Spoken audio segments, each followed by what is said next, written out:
I've been thinking a lot more about this question of, are humans and animals qualitatively distinct? Is there a difference of degree that becomes a difference of kind? Where would one look if one did want to make a claim that humans are in some way different? Now, I don't mean better or superior. I'm just talking about some of the real, if there are differences, where would one look?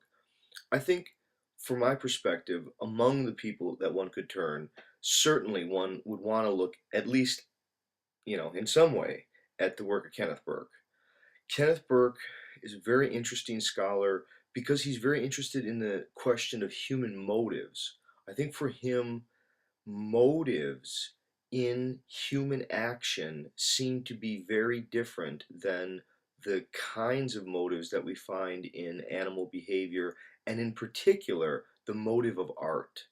I think for Burke, he would say that humans are a uniquely art creating and art consuming animal, that we have a catharsis. We have a need for witnessing in dramatistic form those kinds of situations that help us face the kinds of problems, the kinds of quandaries that we in our lives face. One way to think about it is, every story you've ever Ever heard in some way is related back to you. If only that you have to be able to understand the motives of the people who are acting in terms of what you would take to be your own motives.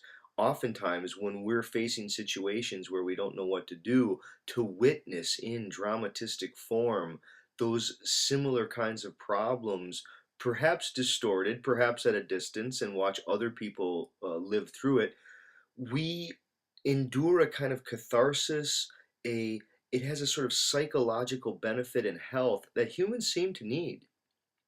I think it's interesting to ask, is there something about the human need for story and the human need to, I guess, to witness other people struggling with their own decisions.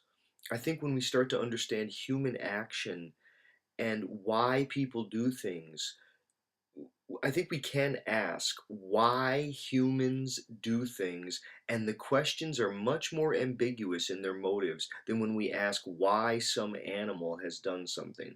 It seems as if the range of possible motives is just qualitatively different.